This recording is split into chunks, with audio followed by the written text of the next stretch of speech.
expertise. I have a lot of experience dealing with this, and our team has some really terrific expertise, which they prepared me for this session, and I'm really excited to answer some of your questions. And the other thing I can say about myself that I think makes me actually relate really nicely to a lot of the folks in the audience here. I am myself a founder of a cross-border company. I moved to India in 2021 and had to navigate all of the international tax and, quite frankly, domestic tax that came with that. I'm excited to share some of my experience from starting Commenda, where we are ourselves a cross-border company, and then we help cross-border companies, and then I'm excited to share some of the expertise that we have on our team that I think will be really helpful for some of the founders here. Awesome. Thank you so much. That's like a gold mine of insight sitting right here in this session. I think we can start a little bit with maybe tariffs and then segue into transfer pricing. When founders sit in India, sit outside India, and they think of exporting to the US, tariffs feel like often this vague, scary costs, right? Can you actually break down what tariffs are and how do they actually matter in the larger scheme of things, especially from an Indian context?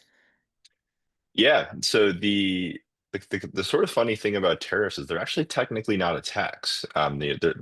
Technically they're actually a fee that's assessed at the border on any kind of import of goods. This leads to all kinds of interesting and strange things that happen. Like, for example, with all the craziness that's been going on lately with the Trump administration, and I think that's why it's on everyone's minds. For example, like there's importers who originally sent a shipment of goods thinking it would arrive at the US at a certain time, have a certain um, tariff when it arrived, and then the tariff rate changes. So it becomes either cheaper or more expensive. Um, Basically, what a tariff is it's just a fee that's assessed at the border on specific set of goods. Um, Tariffs can be set by country and then also by the type of import. Um, there are an extremely large number of different product codes. It'll sometimes come down to like, is there rubber in it versus not having rubber in it? It's very granular, it's very specific. And lately it's been very turbulent because it's also been moving quickly by country. The Trump administration has been targeting, for example, transshipment from China. They've also been going after countries that they feel like aren't allowing enough US access to their markets. So with the famous reciprocal tariffs, as they call them. Um, but basically, what a tariff just is a fee on a specific good at the time of import. So when it gets to the port, that fee is assessed. It's typically paid by the actual logistics firm that's doing the importing. So then it gets passed on to you um, as part of the shipping cost. And how do founders figure out what tariff rate applies to which of their specific product? Is there a simple way to look it up? So you can look up the HTS code, which is this is the name of the code. There's a public database. Um, Historically, that's been very easy to look up. Yeah. Now, again, for example, like Trump could have a really good phone call with Modi that we don't know about, and then all of a sudden it's going to change, and then we're not going to know exactly when or how it's going to change, or maybe Trump could not like something Modi said on the phone call, and then he could change it, and that's sort of what's been going on lately. But generally speaking, you can just look up the HTS code. There's a good online database to do that, and historically that's been very reliable. Got it. I think we can segue a little bit into pricing right now, like with all the talks about changing US trade policies, right? And something which is subjective as volatile as a phone conversation. How do you think founders should even think about tariff volatility as a concept? Should they be building some kind of buffers into their pricing? And if yes, how? Yeah, I think I don't envy those of us that are trying to navigate this right now. Yeah, The honest, there's almost some way where I want to dodge this question. I want to try and not answer it somehow because it is so volatile and unpredictable right now. I think if you're a business importing specifically into the United States, I mean, other countries have tariffs obviously as well, but I think I think we're always thinking a little bit about the largest consumer market in the world, the United States. Um, Listen, trying to target moments of certainty, like if you know, like for example, like okay, on January 1st, there's going to be like a new tariff, trying to Right. get as much of your inventory into the United States as possible ahead of time.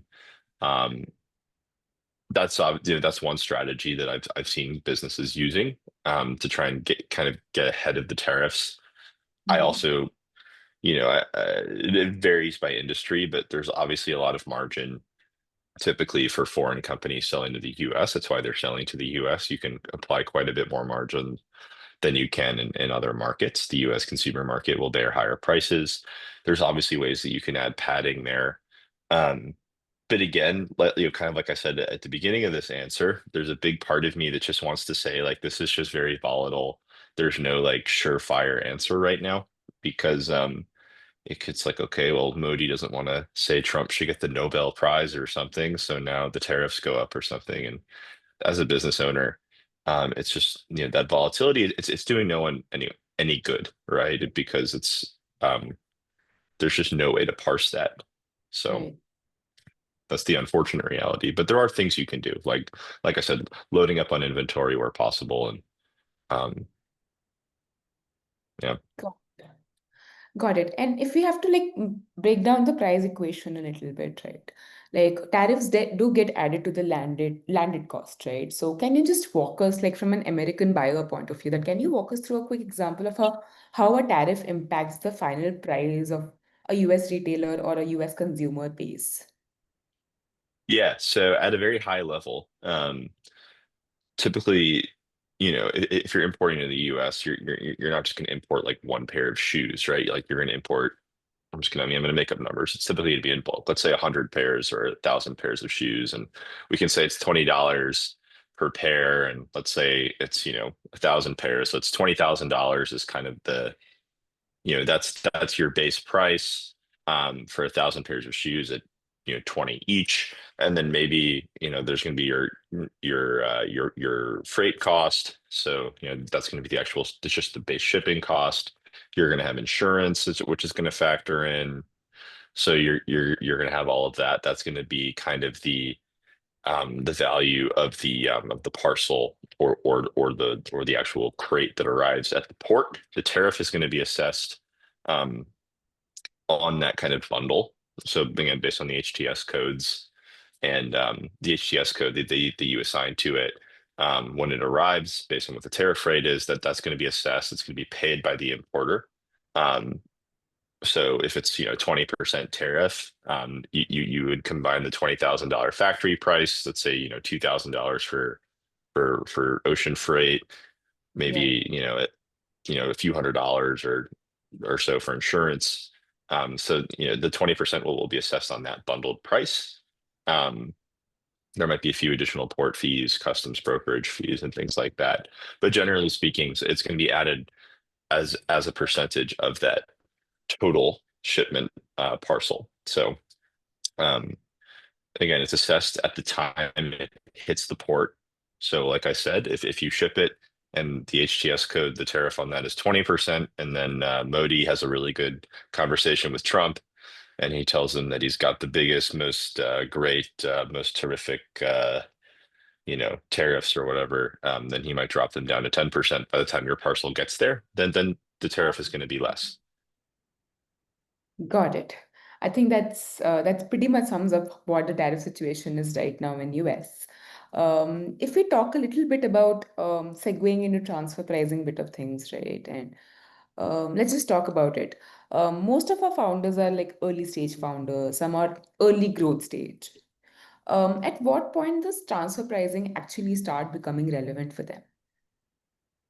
Yeah. So just to maybe give a quick explanation of what transfer pricing Yeah. is. Um, if you have basically a subsidiary in a foreign country, and this is between any two foreign countries, this is an international tax norm. It's established by the OECD. It's been adopted by most countries. Um, Basically, if you think about it, so I'll use a classic example that might be relevant or certainly relatable for many. on this call. Let's say I'm a US company and I hire engineers in India to develop software, for my US firm. Yeah. Now, the Indian government wants to benefit as much from this as possible. So does the U.S. government. So how do we actually decide on how to split the tax revenue? Because technically, it's my subsidiary, so I'm just going to pay the salaries of my employees, maybe whatever the operational costs are, and that's all I want to pay. But that means that the Indian government's not going to get the same markup that they would get if let's say that Indian subsidiary was actually a separate firm, like an independent IT services firm. So there's this arm's length principle. The idea is that you actually have to you actually have to price the transfer pricing. You have to price the funds transfer on the assumption that the Indian company is being managed at arm's length. So some markup rate has to be applied on top of whatever the operating costs of the subsidiary are. You then run a small profit in your subsidiary. That profit is then taxed in India. Indian government gets their cut of they get their cut of the economic relationship. The US government gets their cut. And there's very well established norms for exactly how this is applied. Like, for example, I think we pay like a 13 or 14% markup every time we send money from our US corporation to our Indian private limited. So, Okay. that leads to a nice tax bill that we pay in India, which obviously we're happy to pay. We love doing business in India, and we're happy to pay our fair share. But that's generally how it works. When should you start thinking about it? I mean, again, it's funny because I run a compliance company. There's always part of me that wants to tell everyone you should be thinking about compliance all the time. But realistically, what I'll say is it depends on the market. In India, your subsidiary is going to be subject to an annual audit. So that Right. means that you should probably think about it from day one in a market like India, because otherwise your annual audit is not going to be extremely fun. Yeah. Um, and even on the best of terms, it's not extremely fun to go through an audit. In more they use the word developed economies. In more developed economies, even though India is one of the largest economies in the world, um, developed economies, it would be a little bit more relative. You could probably get away with a little bit more ignorance at the beginning, but Yeah. generally something you should be at least aware of and thinking about from day one. Because when it comes time to close your books at the end of the year, if you did not do any transfer pricing, you are going to have a hard time. And so technically, you should really be thinking of it from day one. You don't necessarily need to go get a really expensive, fancy firm, and that's why we started Commenda, to offer these services really cheaply and conveniently to smaller businesses, to make sure that they're not caught in a tough spot when year end comes at the end of year one, year two of their operations. Got it. And just to talk about the operation side of things, right? For example, say a founder sets up a US LLC or a US subsidiary. How would transfer pricing like work in practice? Like what are they actually required to do from like a purely ops point of view? Yeah. The the simplest, most straightforward, answer to this question is when we set up our payroll software in India. There's a monthly bank transfer that we have to do from our US bank so Axis Bank is who we use for payroll in India. So it goes from our US bank to Axis. We were required to add a markup rate to actually configure that, right? So operationally, that was the most practical thing. Was like, well, how would I know what markup rate to apply? We talked to a lot of founders. I'll ask them who's advising them on this stuff before they came to Commenda. They'll say Chat GPT, please don't do that. Um, but that's probably roughly when you want to have some kind of at least basic idea of the markup rate you're applying, because otherwise you're going to just be putting a random number into your payroll software.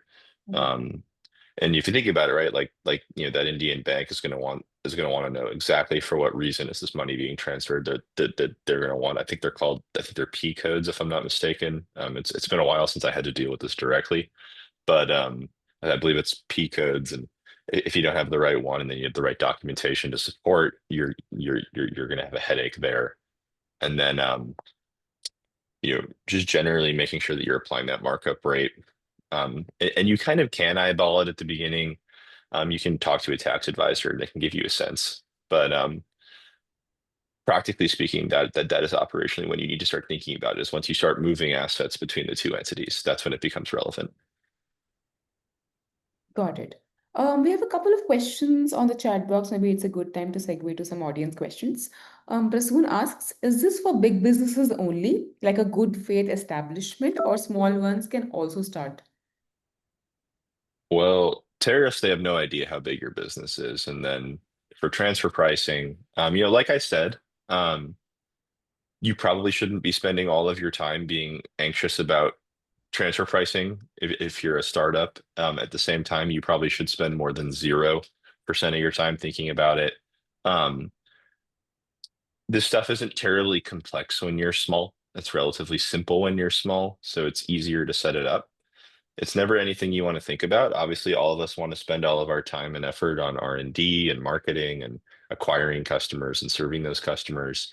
But you do want to spend exactly the minimum amount of time thinking about this. So I think even small businesses should be thinking about it. Hope that answers your question, Prasoon. You can put up a follow-up question. Pavan asks, how do we calculate the markup rate for transfer pricing? Is the range between 10% to 13%? Um, if I gave you a numerical answer to this question, you should just leave the webinar right now. Um, it just depends on your business. What I'll generally say is the way it's calculated, I'll give a very plain English understanding of how it works. This is actually a relatively technical process. It's called a benchmarking analysis. Commenda offers this. Um, the way it works is there's actually like kind of official kind of government or tax regulator approved databases in each market. And so what you have to do is go find comparable companies that have similar operations, similar types of business. And then you actually look at the markup rate that they've applied. And then you actually provide a report that explains like these are the comparables we use, this was their markup rate, here's why we think we're like these businesses, and here's the markup rate that we're going to apply. Now, like I said, don't try this at home. Like don't go do research on this on your own and then make a benchmarking report. Like you should, this is actually the sort of thing where you should pay a tax professional. Um, but it's not terribly expensive when you're small, like maybe at most a couple $1,000s to get one done. It's going to last you through a full annual financial reporting cycle. And you're just going to type it in, whenever you're doing your monthly transfer. You can do a quarterly transfer or whatever you do for your payroll and your operational expenses. There are also different types. So another reason I can't tell you a numerical answer to this is like, for example, there's cost plus, which is when I have a services providing subsidiary, but also, like let's say I'm an Indian company and I'm selling garments through a US subsidiary. That would actually be what's called a distributor agreement, and that has a completely different style of markup rate that you would apply. Hope that answers your question, Pavan. Okay, Pavan has a couple more follow-up questions. One, how do we find this data? Benchmarking. Two, is there any online resource? You might be able to find this online. I would almost. So I'm always really hesitant to say you have to trust the experts all the time and you can't think for yourself. I have that bias personally. Like, you should certainly maybe do some research so you can have an informed conversation with your tax with your tax advisor. But this is a little bit like WebMD or something. Like you don't want to Google all of your health symptoms too much because you are just going to want to see a doctor. And right, WebMD can help you have a smarter conversation with your doctor, but you certainly shouldn't like try and start like treating yourself based on Google. And I'll say kind of the same thing for you probably shouldn't try to benchmark your own company because there's nuances to it. And particularly for Indian businesses, what I'll say is because you're getting audited every year, um, it is important that you set this up correctly because that audit process is going to be about as fun as an Indian audit where you're in the wrong um, would be if you try and benchmark yourself. It's just there's just enough nuance to it. I just absolutely wouldn't recommend that you try and do it yourself. Pawan has one more follow-up question on that, which is, should the transfer pricing be done before or after partner remuneration? This is the most confusing part for him. I don't think I understand exactly what you mean by partner remuneration. What exactly does that mean? Pawan, would you like to explain it a little bit more on the chat, please? And what do you refer to Yeah. as a partner, maybe? And while Pawan does that, maybe we can take a few more questions on the chat. So Ishita has a overarching question. Maybe we can get to it once we finish the transfer pricing section, Spencer. I think we can maybe understand from you a little bit on how Commenda can help companies navigate this and what does a good transfer pricing management look like if a customer were to come to Commenda. Um, Sorry, you're saying how we would help Yeah. clients. Yes, on Yeah. So generally, the way it would work is you would get connected to one of our tax professionals. For example, we have Pratik, who sits in India. He worked at Walt Disney. He did transfer pricing there. Um, we would integrate with your accounting software or your ERP using our software platform. We'd pull in all of your data. We would generate the benchmark, give you a report. Because we use tech, we're able to do it a lot cheaper than traditional service firms, traditional accounting firms. We're able to do it a lot cheaper. You would get a nice report. Our team would help you set up the proper compliance practices to make sure that you're doing it correctly on a monthly or quarterly basis. And then we would also give you everything that you need to either, if you want to work with us for your corporate tax returns, or if you want to work with a local accountant that you already have and trust, we'll give them all the documentation that they need to make sure that they're filing your corporate income tax returns on an annual basis correctly based on the transfer pricing policy, and that they have all the documentation that they need. It's called economic substance.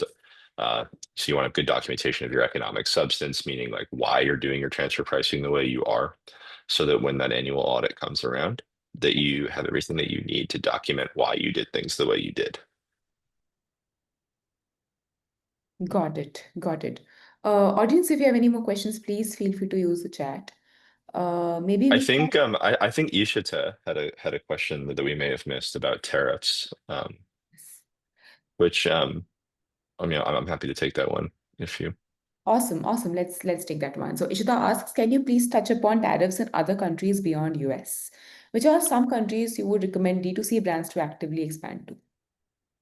Yeah, I'll work backwards. I can't recommend which country you should exactly expand to. If you had like a pork brand, for example, I mean, I would maybe say you shouldn't expand to Afghanistan. You might not have so much success with that. But generally speaking, um, the US is the most volatile tariff market right now, and anything touching the US is quite volatile. Um, you know, China is sort of challenging to deal with. I don't think I necessarily have to explain that. I think Indian businesses tend to have a more sophisticated understanding of China than Western businesses that I talk to. You guys understand the exact trade-offs of trading with China. Um, they do manipulate their currency, so you do get a sort of effective tariff rate. There's a reason that you see a lot of Xiaomi phones in India, but you don't see a lot of Mahindra in China. Um, so it's very hard to say which questions. Generally speaking, it's much more stable. The UK and India just signed a free trade agreement that was extremely comprehensive. We have a lot of good content about that on our website, and generally very favorable there. That's probably a great market to look at. And the Yeah. businesses we work with that I'll say have the most success, um, and I think this is probably an intuition a lot of you guys are already aware of. There's a great really awesome global Indian diaspora population, and I think a lot of what we see, the companies we work with, they're going to markets like the United Arab Emirates, the United Kingdom, Canada, the United States, Australia, where you have a strong Indian diaspora population, um, and that's a great way to get a foothold, right? Because you understand that consumer. That consumer is a great beachhead because they're very similar to your domestic consumer. We work with providers who sell like Saris in New Jersey, right? Which New Jersey makes a lot of sense as a market because there's an enormous Indian population there, and then figuring out the marketing and the branding to promote that to a wider consumer audience is obviously, that's more of a question for you in the marketing of your own business, but it certainly that's a repeatable pattern we've seen people use from India, which is to target the Indian diaspora population. Um, and I think I've seen business have a lot of success doing that. Ishita, hope that answers your question to a certain degree. We have the follow-up question from Pavan. But before I get to that, I'll just take up Savan's question. How can we build the trust with the tax compliance company or individual in other countries? What are the key factors or aspects that one need to keep in mind before having an agreement with the tax compliance company or individual? Well, if I was going to be really biased, I would tell you you should just not trust anybody except for Commenda. They're all total phonies, and we're the only good ones. But all kidding aside, I mean, listen, I think you want to decide, first of all, the type of firm you want to work with. We turn customers away all the time because we think they want something higher touch. Commenda is going to be efficient. We're going to be cheap. We're going to be like interfacing with a technology product while we have human experts and human point of contacts. You can't just call us and talk to us on the phone for hours at a time. That's just not our operating model. So, okay, that's the first question you have to decide. Like, what kind of firm do I want to work with? And then once you okay, maybe I want to work with a tech firm, or maybe I want to work with more of like a traditional advisory firm that's going to bill me by the hour. The next question then is just, do I feel like these people have the right expertise? You can always ask for customer references. I think this is a very common thing we get. And we work with firms like Razor Pay, Mobile Premier League, Pine Labs. So for us, there's a way where I think Indian firms tend to trust based on those brands that we work with. Um, but generally speaking, you should always ask firms who they actually work with. You should try to verify if you can. You should actually talk to one of their happy clients. They're typically happy to do that. One pitfall that I see happen a lot for Indian firms is that they have a CA who has a guy. And now you have no idea how good the guy is overseas, right? So maybe your CA, he's like, oh, I have a guy in Delaware and he's a CPA and he knows all about the US taxes. Um, that can be a little bit dicey. I've seen people get very bad advice under that kind of a model. There's just, I would say, don't do God. You're always going to be more inclined to trust someone from your own country. But at the same time, a lot of chartered accountants are 100% guilty of Jugad. Jugad can get you into trouble here. And it doesn't mean you have to break the bank, but you also probably, there's a saying, the most expensive accountant is a cheap accountant.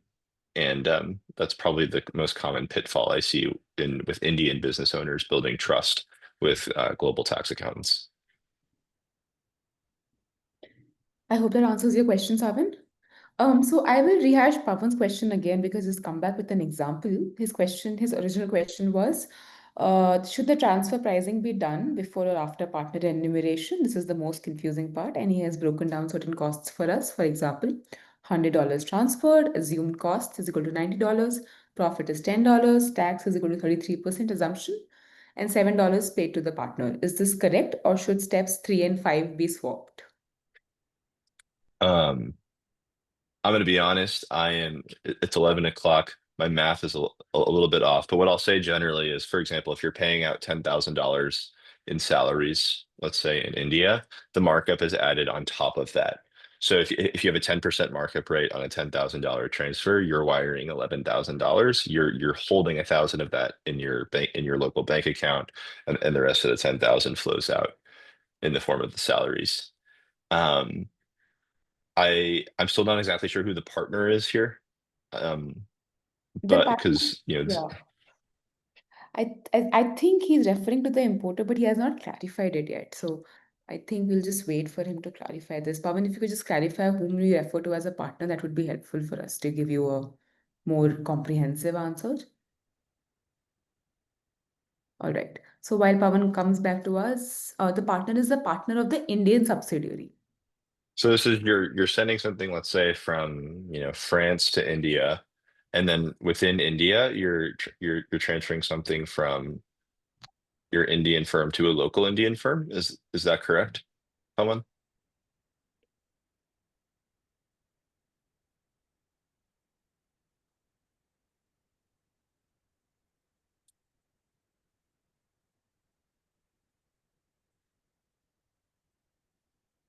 No, individual partner, not another business.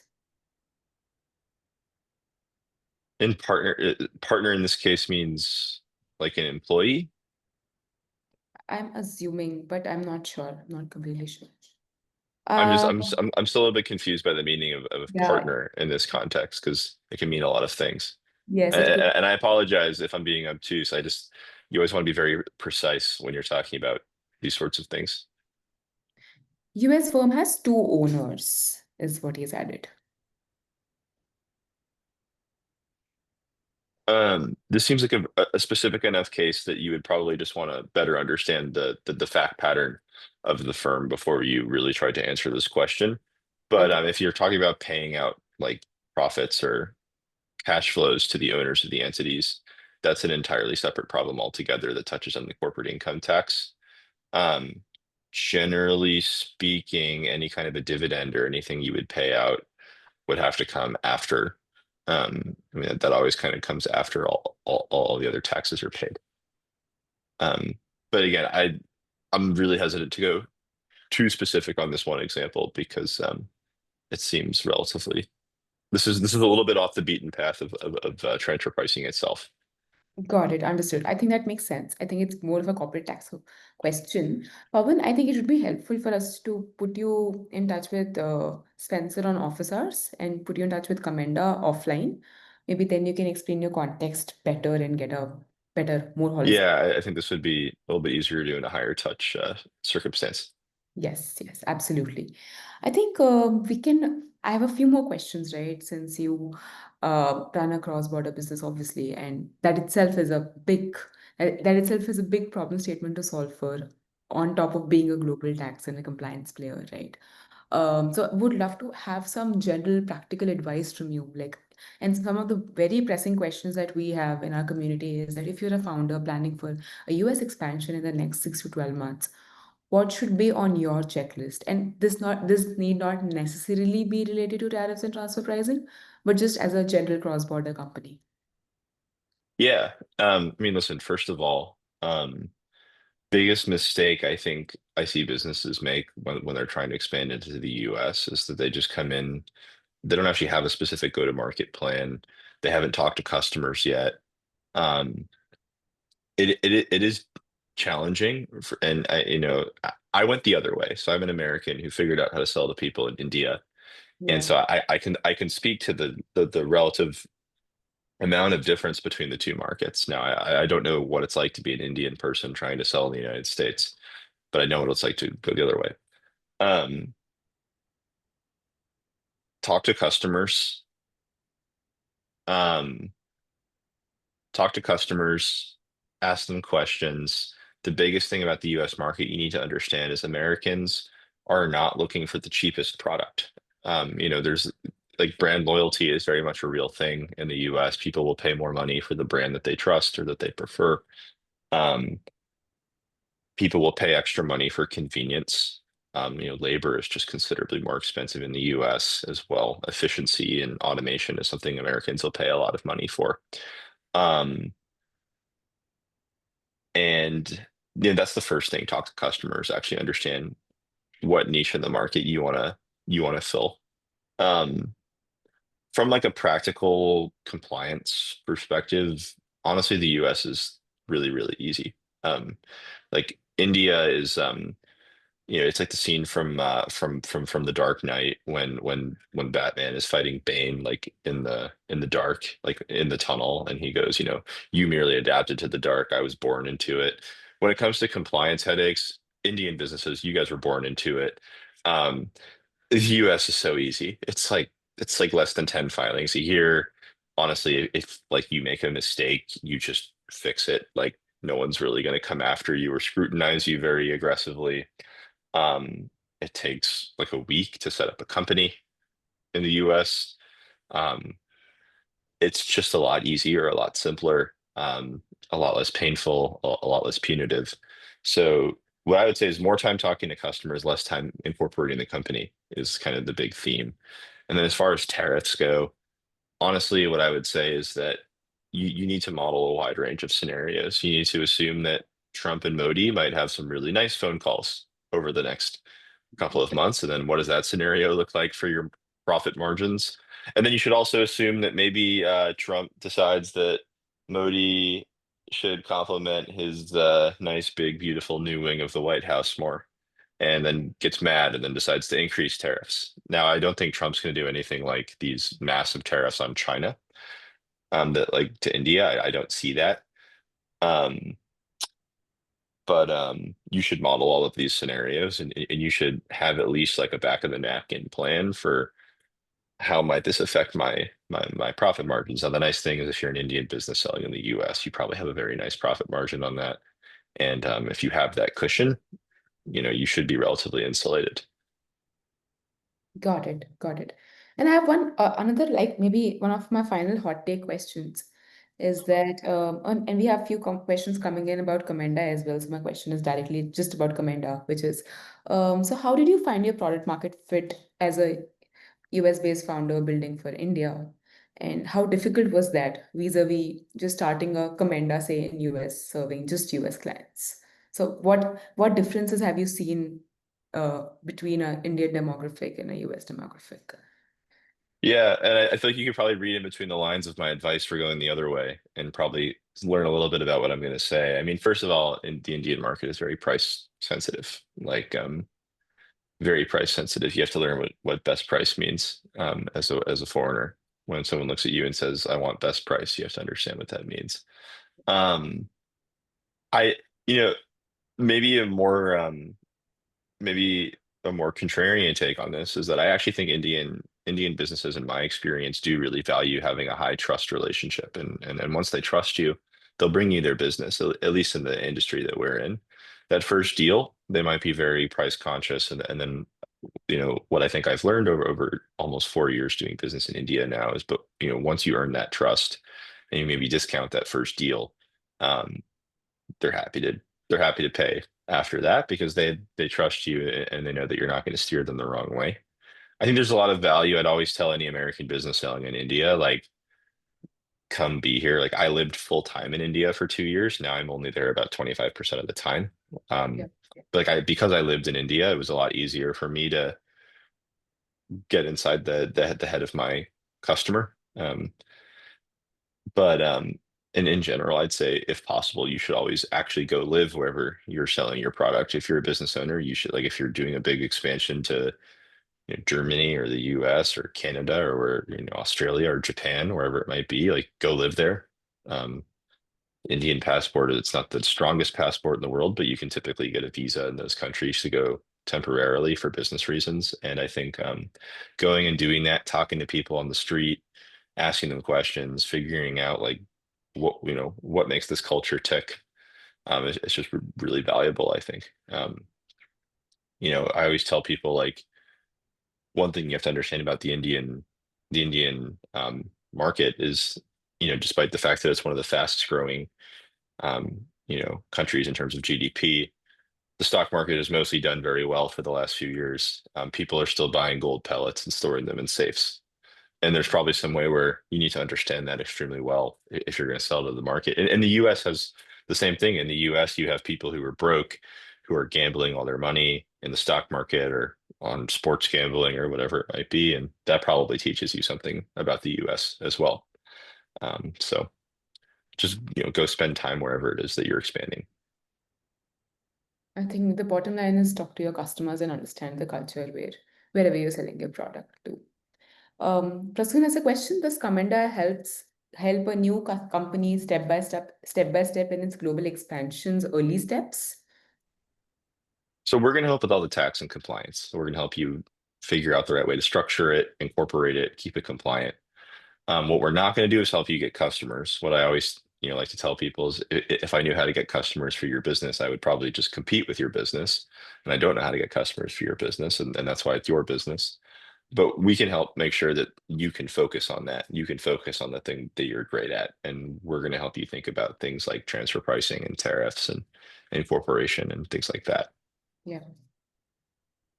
We have one question coming in from Shivam. For startups expanding across borders, what's the first operational step they should lock in to prevent tariffs and transfer pricing from cutting into margins or triggering compliance risks? My 2 cents here is find a trusted tax advisor. In my opinion, I think Commenda is the best one around. Um, but you should have someone like us who can think about this for you and who you trust, because being a startup is hard enough as is. Having to think about compliance is probably this like horrible tax to have to pay in terms of your time and your attention. So I would say, and then as far as tariffs go, what I'm honestly just going to keep saying is that it's just we're in a period of uncertainty on these things. From about 1990 to 2016, the world went through this period where the US was just basically completely pursuing this policy of zero barriers to trade. We're gonna bomb the Houthis, and we're gonna pursue low tariffs, and we're gonna do everything we can to keep free trade just flowing.